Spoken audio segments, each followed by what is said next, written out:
Hello and welcome to Knowledge Center classes. In today's video, we are going to discuss second part of nationalism in India. Last part में हम लोगों ने first world war, उनके impact, 3 important सत्याग्रह, Rowlatt act और Jallianwala Bagh incident के बारे में बात की थी.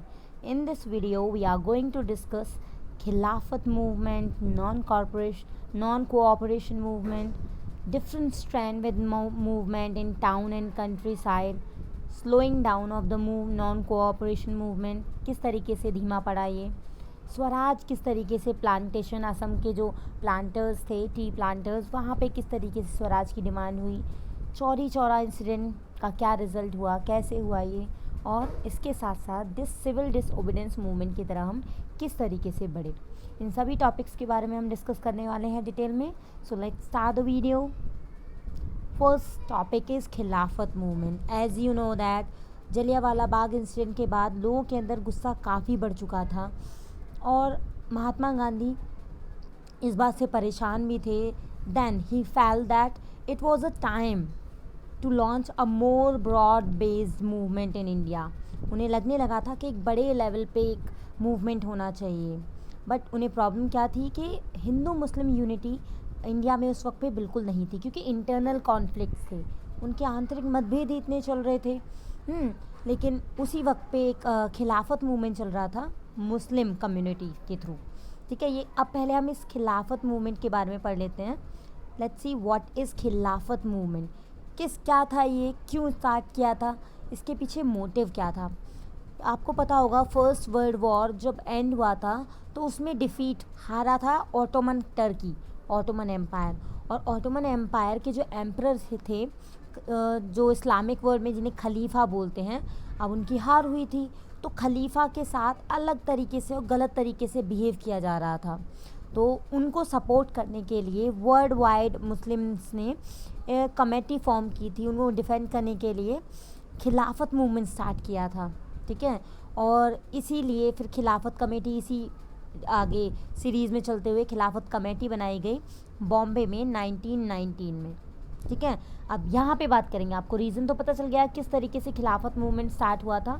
ऑटोमन एम्पायर के हारने के बाद में वहाँ के खलीफा को सपोर्ट करने के लिए, उनके साथ जो गलत बिहेव हो रहा था, मिसबिहेव हो रहा था, उसको कंट्रोल करने के लिए, उनको सपोर्ट करने के लिए, उनको डिफेंड करने के लिए ये मूवमेंट चलाया गया था. खिलाफत मूवमेंट स्टार्ट किसके थ्रू किया गया था. ये थे अली ब्रदर्स. इनके यंग लीडर थे खिलाफत मूवमेंट के. अली ब्रदर्स थे. कौन कौन से थे? मोहम्मद अली एंड शौकत अली. यहाँ पे इनके नाम आपको ज़रूर याद रखने हैं, मोहम्मद अली एंड शौकत अली. इन्होंने गांधी जी के साथ मीटिंग अरेंज की. गांधी जी ने इन दोनों के साथ मिलके बातचीत की और उसके बाद इन्होंने सोचा कि क्यों ना हम इस सारी चीज़ को एक साथ लेके आएँ. हाँ, जहाँ पे इन्होंने देखा, गांधी जी ने ये चीज़ ज़रूर देखी कि ये एक ग्रेट अपॉर्चुनिटी है जिससे हम मुस्लिम्स और हिंदूज़ को एक यूनिफाइड नेशनल मूवमेंट में हम एक साथ लाके खड़े कर सकते हैं. So at the Calcutta session on the Congress in September 1920, यहाँ पे इम्पॉर्टेंट है कैलकटा सेशन. कलकत्ता में एक कांग्रेस मीटिंग हुई थी. कब हुई थी बेटा? 1920 में. 1920 में एक और सेशन होगा नागपुर का, वो भी आपको याद रखना है. ये लोकेशन के लिए काफ़ी हेल्प करेगा आपको. एग्जामिनेशन में लोकेट करने के लिए कांग्रेस सेशन आते हैं. तो यहाँ पे आप 1920 का कलकत्ता सेशन याद रखेंगे. ठीक है, जहाँ पे मुस्लिम और हिंदू को एक यूनिफाइड फॉर्म में रखा गया और बोला गया ठीक है अब नॉन कोऑपरेशन मूवमेंट स्टार्ट किया जाएगा. ठीक है, Gandhi ji got the success in convincing other leaders the need of start a non cooperation movement in support of Khilafat. ठीक है, यहाँ पे अब खिलाफत मूवमेंट भी नॉन कोऑपरेशन मूवमेंट के साथ आगे बढ़ रहा था. ठीक है, अब देखते हैं नॉन कोऑपरेशन मूवमेंट स्टार्ट कब हुआ था. यहाँ पे तो खिलाफत मूवमेंट ज्वाइन हो गया कब? 1920 में. कौन से सेशन में? कैलकटा सेशन में. अब नॉन कोऑपरेशन मूवमेंट कब अडॉप्ट किया गया? नागपुर के सेशन में. ठीक है, नागपुर का सेशन जो हुआ था दिसंबर 1920. यहाँ पे फर्स्टली नॉन कोऑपरेशन मूवमेंट को स्टार्ट किया गया, अडॉप्ट किया गया. अब इसका रिजल्ट क्या था? पहले तो आपको मैंने बता दिया था, नॉन कोऑपरेशन मूवमेंट का मतलब है not to cooperate with Britishers. Gandhi ji ने अपनी हिंद स्वराज, जो उनकी बुक थी, 1 मार्क क्वेश्चन है ये, Hind Swaraj was written by Gandhi ji. ठीक है, हिंद स्वराज किसने लिखी थी?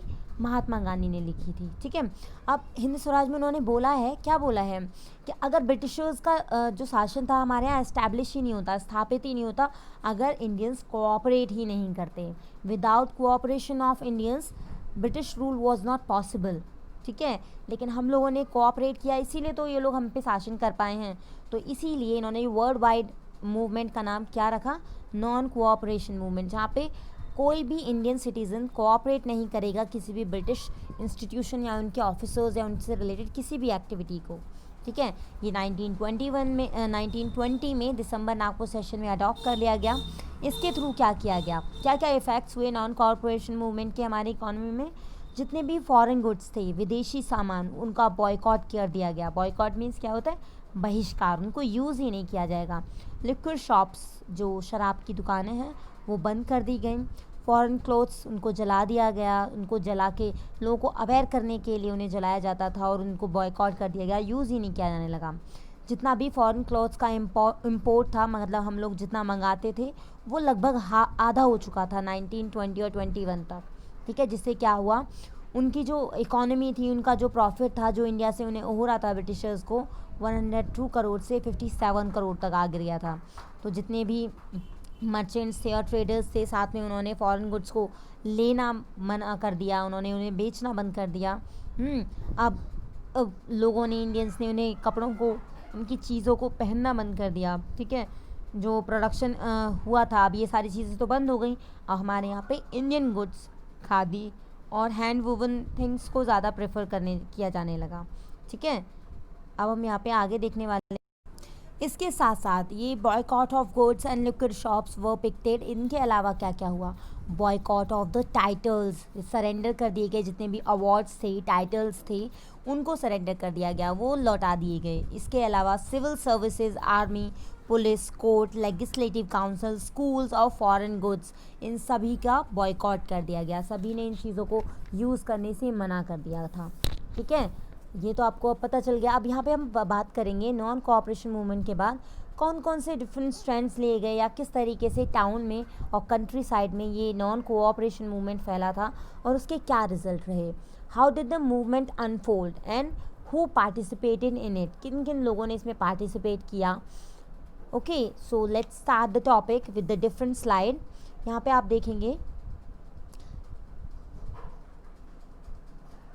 इन 1921 जनवरी में नॉन कोऑपरेशन मूवमेंट और खिलाफत मूवमेंट लगभग एक साथ काम करने के लिए तैयार हो चुके थे और काफ़ी वेरियस सोशल ग्रुप्स ने इसमें पार्टिसिपेट भी किया था। बड़े लेवल पे लोग इसको सहयोग दे रहे थे। अब टाउन में, मतलब कि कस्बों में किस तरीके से ये फैल रहा था, ये मूवमेंट किस तरीके से लोग इसे सपोर्ट कर रहे थे, मैंने अभी आपको बताया था कि वहाँ पे जितने भी स्टूडेंट्स थे, टीचर्स थे, हेड मास्टर्स, जितने भी लोग थे, उन्होंने foreign schools, foreign institutions, colleges, इनसे बॉयकॉट कर दिया था, जाना बंद कर दिया। ठीक है, इवन दैट लॉयर्स, जितने भी वकील लोग थे, उन्होंने वहाँ पे लीगल प्रैक्टिसेस करना बंद कर दिया ब्रिटिश कोर्ट्स में, और पूरी तरीके से नॉन कोऑपरेशन मूवमेंट को सपोर्ट करने लगे Indians. Production of Indian textile mills and handlooms went up, मतलब बढ़ने लगा यहाँ पे प्रोडक्शन इंडियन टेक्सटाइल वगैरह का, क्योंकि लोगों ने फॉरेन गुड्स को यूज़ करना बंद कर दिया था, तो वो कुछ तो खरीदेंगे ना, उन्हें चाहिए अपने कंजप्शन के लिए, तो बाकी चीज़ों का प्रोडक्शन बढ़ा, इंडियन गुड्स को या इंडियन बिजनेस को एम्पावरमेंट मिला, बढ़ने लगा धीरे धीरे। खादी, लेकिन पता है ये सारी चीज़ें एक हद तक हुई, क्योंकि हमें पता था हमारे यहाँ पे जो भी हैंड वुवन क्लोथ्स हैं और खादी है काफ़ी एक्सपेंसिव थी, और फॉरेन गुड्स जो हमें मिलते थे और बाकी जो फॉरेन क्लॉथ्स हमें अवेलेबल होते थे वो काफ़ी चीप कॉस्ट पे थे, सस्ते मिलते थे। तो ये मूवमेंट के नीचे गिरने के या इसके कम होने के, प्रभावशाली कम होने के, ये रीज़न सबसे इम्पॉर्टेंट रीज़न था, क्योंकि हमारे यहाँ पे खादी क्लोथ्स जो था वो काफ़ी एक्सपेंसिव था। और देखो जैसे कि अभी ने बताया कि because of this movement students ने, टीचर्स ने और बाकी लोगों ने ना बॉयकॉट कर दिया था फॉरेन स्कूल्स और कॉलेजेस का। लेकिन अल्टरनेटिव भी तो होना चाहिए ना। अगर मान लिया हम किसी चीज़ को बॉयकॉट कर रहे हैं, उसका बहिष्कार कर रहे हैं, तो हमारे पास कुछ इंडियन स्कूल्स भी होने चाहिए थे, कॉलेजेस होने चाहिए थे फॉर फर्दर्स मूवमेंट और द स्टडी। लेकिन हमारे पास कोई अल्टरनेटिव था ही नहीं। सो दैट्स वाई उनके पास कोई ऑप्शन नहीं था और उन्हें वापस से they went back to the government schools and lawyers join back government courts. उनको वापस से वही स्कूल और कॉलेजेस ज्वाइन करने पड़े और ये मूवमेंट धीरे धीरे स्लो डाउन होने लगा।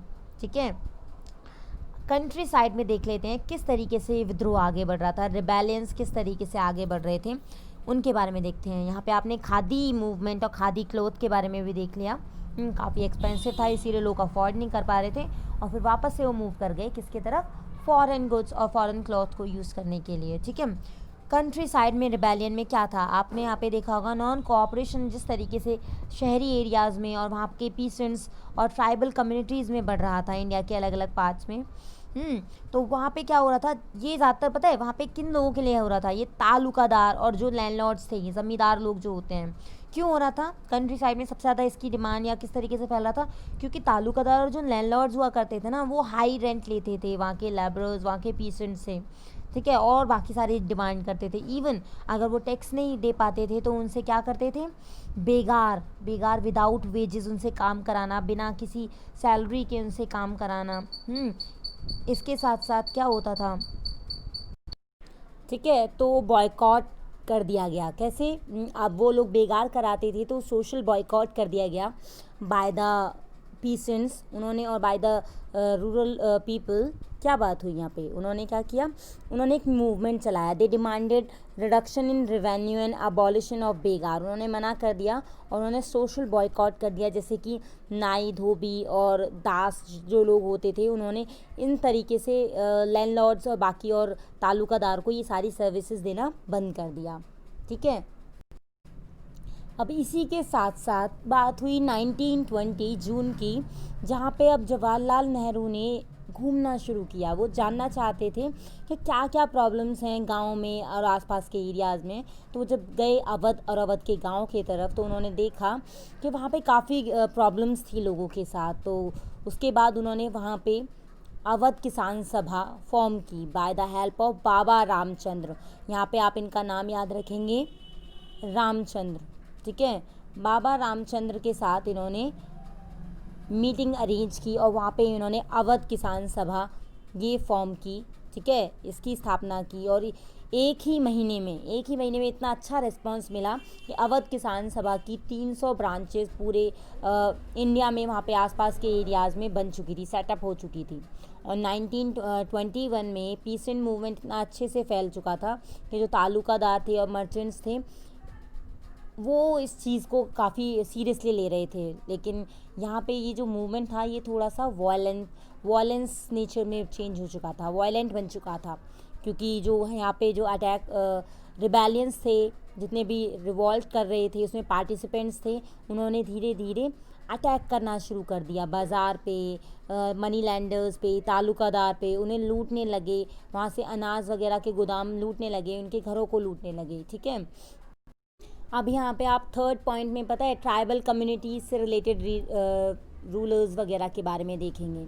ठीक है, क्या था यहाँ पे, एक सेकेंड रुकिएगा, यहाँ पे हम लोग देखेंगे रिबेलियन इन कंट्री साइड में कि वहाँ पे ट्राइबल पीसेंट्स जो थे उनके साथ क्या हो रहा था।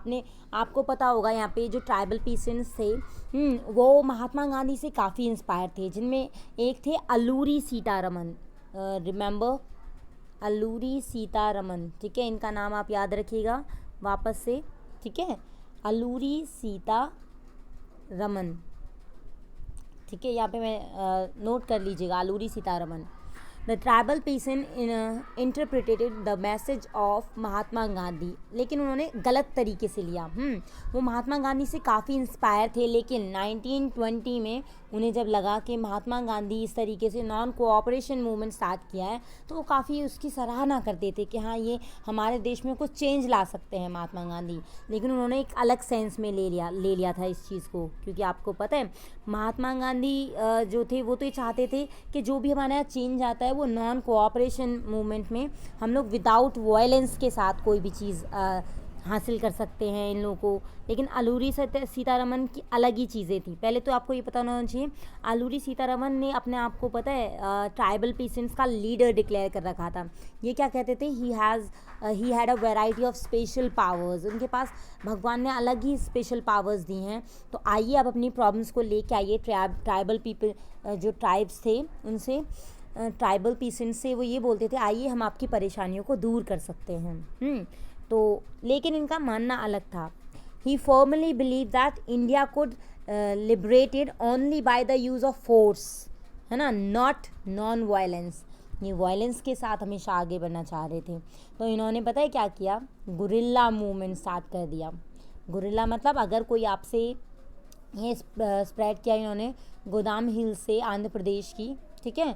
अब यहाँ पे क्यों कि इन्होंने किया, क्योंकि पता है ये गुरिल्ला वॉर इसीलिए स्टार्ट किया गया क्योंकि ट्राइबल पीपल को उन्हीं के एरिया से, उन्हीं के जंगलों से जब गवर्नमेंट ने फॉरेस्ट लॉ और फॉरेस्ट के लिए एक्ट लागू किया था। पता है इसमें क्या था, क्योंकि आपको पता है जो ट्राइबल पीसेंट्स हुआ करते थे उनकी जितनी भी लाइवलीहुड है, उनकी जितनी भी एक्टिविटीज़ हैं वो जंगलों पे डिपेंड करती थी। अब फॉरेस्ट एक्ट के लागू होने से क्या हुआ, फॉरेस्ट को रिजर्व, प्रोटेक्टेड और अनप्रोटेक्टेड इस तरीके के फॉरेस्ट में क्लासीफाई कर दिया गया। तो उसी कारण क्या हुआ, इनकी उसमें आवाजाही, इनकी जो एक्टिविटीज़ करनी थी उन पे रोक लगा दी गई। अब इस पे रोक लगने से क्या हुआ, उन्हें लगने लगा कि उनके जो राइट्स हैं, उनके जो ट्रेडिशनल राइट्स हैं, उनका वायलेशन हो रहा है, उनको इनके हक से छीना जा रहा है। बाकी सारी चीज़ें इनसे छीनी जा रही हैं। इनको फॉरेस्ट में एंटर करने के लिए, उनके कैटल्स को ग्रेज करने के लिए, even that to collect fuel wood और फ्रूट्स, इनको मना कर दिया गया था। और ये लोगों को काफ़ी परेशानी फील हो रही थी। तो इन्होंने गुरिल्ला वॉर स्टार्ट कर दिया कि अगर कोई भी हमें इस तरीके से हमारी लाइवलीहुड को अफेक्ट करेगा तो ना ही हम उन्हें रेस्पॉन्ड करेंगे, इवन दैट हम रिवॉल्ट स्टार्ट कर दिया उन्होंने। इसमें यहाँ देखो नाम भी इनका नोट आया है, अलूरी सीतारमन, जो ये क्लेम करते थे that he had a special powers. उनके पास स्पेशल पावर्स है। तो इस तरीके से उन्होंने गलत तरीके से नॉन कोऑपरेशन मूवमेंट के सेंस को लिया और उन्होंने विद द वायलेंस इस मूवमेंट को आगे ले जाने की कोशिश की at the tribal area. Okay, so बात करें अब यहाँ पे बात करेंगे हम असम के कुछ वर्कर्स और वहाँ के पीसेंट्स के बारे में, जो प्लांटेशन वर्कर्स हुआ करते थे। वहाँ पे किस तरीके से स्वराज और बाकी चीज़ों की डिमांड चल रही थी। यहाँ पे ना वर्कर्स हुआ करते थे जो जो चाय के बागान वगैरह होते हैं उनमें काम किया करते थे, ठीक है। अब इनको किसी भी तरीके की फ्रीडम नहीं थी, तो इसीलिए इन्होंने भी स्वराज के लिए काफ़ी सपोर्ट किया। अब था क्या, पहले इस बात को हम डिस्कस कर लेते हैं, प्लीज़ लिसन केयरफुली।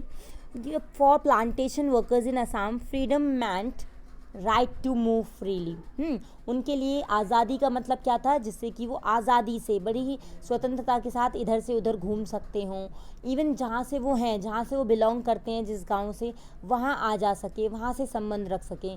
लेकिन ये जो था लॉ, यहाँ पे आप देखिए please, inland immigration act of 1859, because of this act लोगों को, प्लांटेशन वर्कर्स को परमिट नहीं किया जाता था या टी गार्डन से अलग कहीं भी काम करने का या अपने जहाँ से वो लाए गए हैं वहाँ पे जाने का।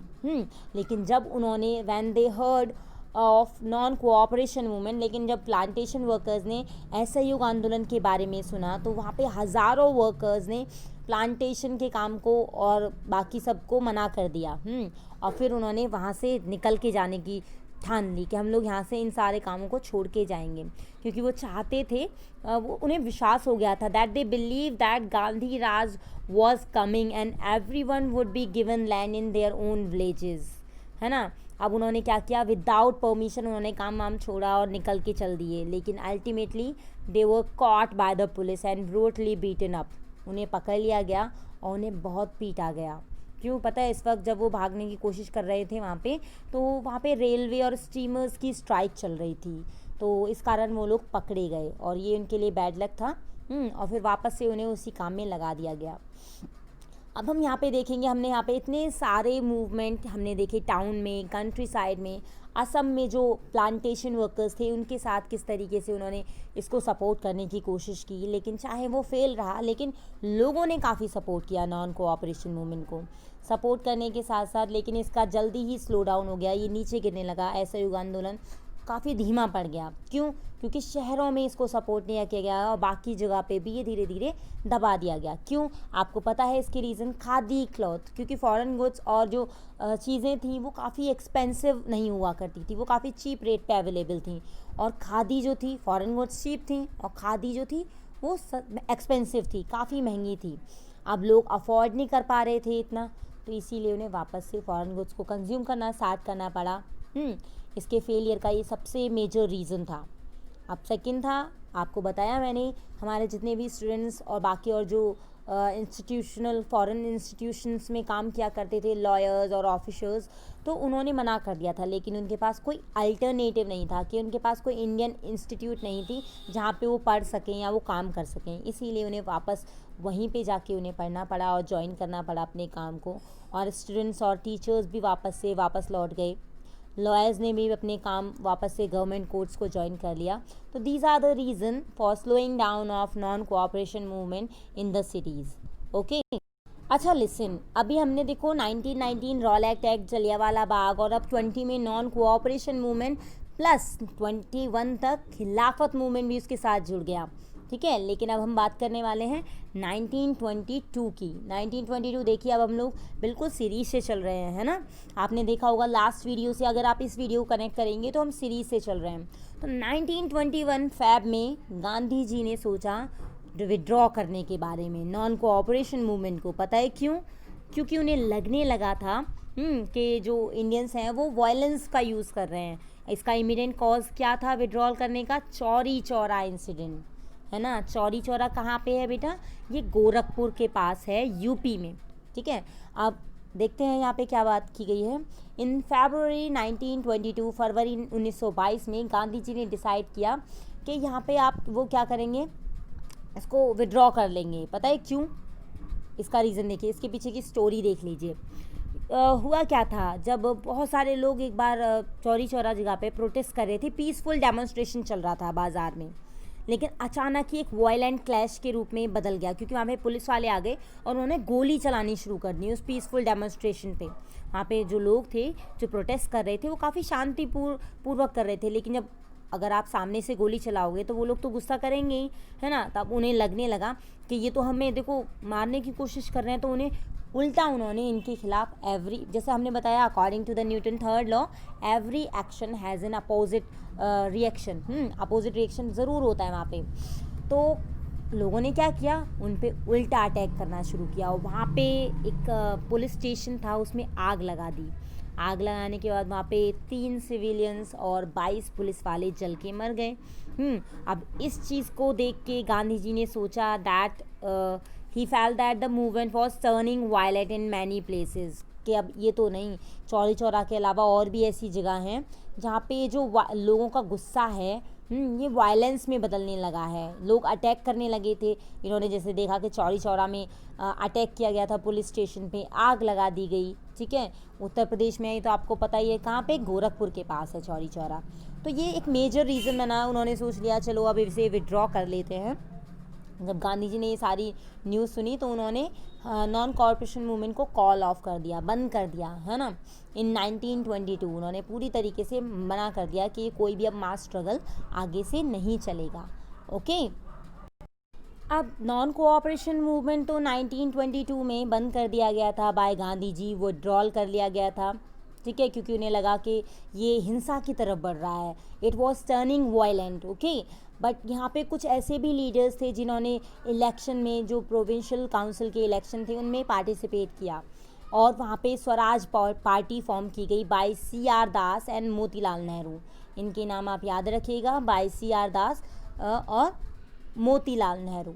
ठीक है। इन्होंने स्वराज पार्टी फॉर्म की। इसके बाद इनके 2 रीज़न थे, क्योंकि उन्हें इंडियन पॉलिटिक्स को वापस से शेप में लाना था 1920 के बाद से, और इसके 2 इम्पॉर्टेंट फैक्टर्स थे क्यों लाना था। एक तो वर्ल्ड वाइड इकोनॉमिक डिप्रेशन चल रहा था, फर्स्ट वर्ल्ड वॉर से काफ़ी इकॉनमी बेकार हो चुकी थी, और सेकेंड इफेक्ट था एग्रीकल्चर जो फेलियर हुआ था क्रॉप का, उससे एग्रीकल्चरल गुड्स जितने भी थे, कमोडिटीज़ के प्राइस हाई हो गए थे, तो इसीलिए उन्हें पॉलिटिक्स को वापस से शेप देना था, जिससे कि आगे हमारी इकोनॉमी भी उसमें वो पार्टिसिपेट कर पाएँ, ठीक है।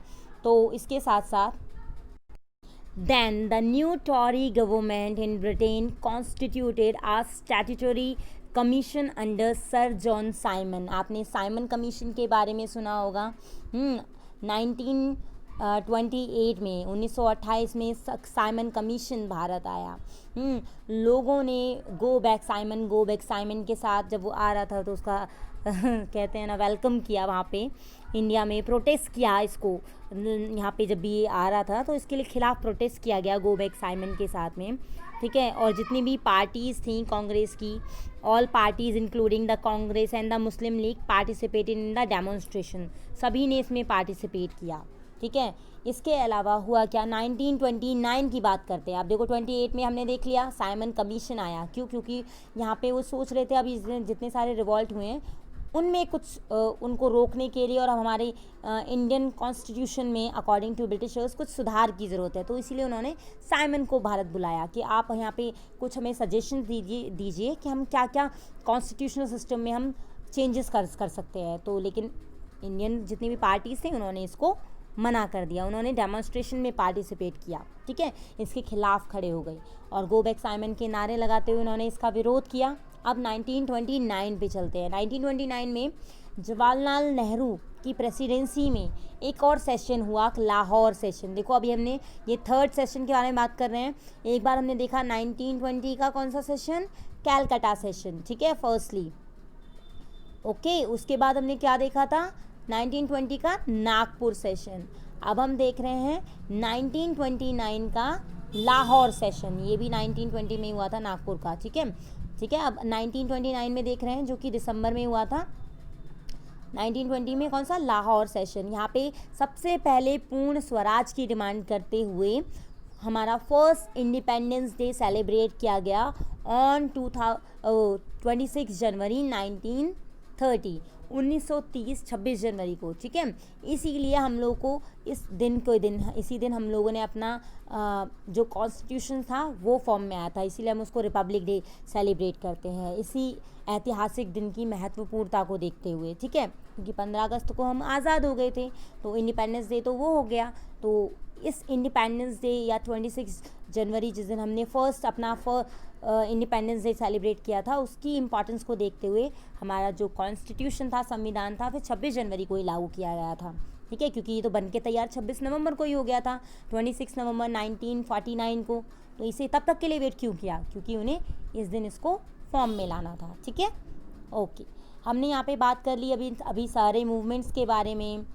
इसके बाद हम नेक्स्ट वीडियो में डिस्कस करेंगे किस तरीके से सिविल डिसओबीडियंस मूवमेंट की स्टार्टिंग हुई, सॉल्ट मार्च कैसे स्टार्ट किया गांधी जी ने, किस तरीके से आगे 1930 पे आएंगे हम लोग। हमने 1920 तक की बात कर ली है, याद रखिएगा, और यहाँ पे सीरीज़ से चले हैं हम लोग। अब रिपीट एक बार जब सारा ये चैप्टर कंप्लीट हो जाएगा तो हम एक रिवीजन वीडियो निकालेंगे जहाँ पे हम ये सारी सीरीज़ 1915 से लेके even that first world war 1914 से लेके लास्ट तक हम लोग 1947 तक के बारे में बात करेंगे, ठीक है।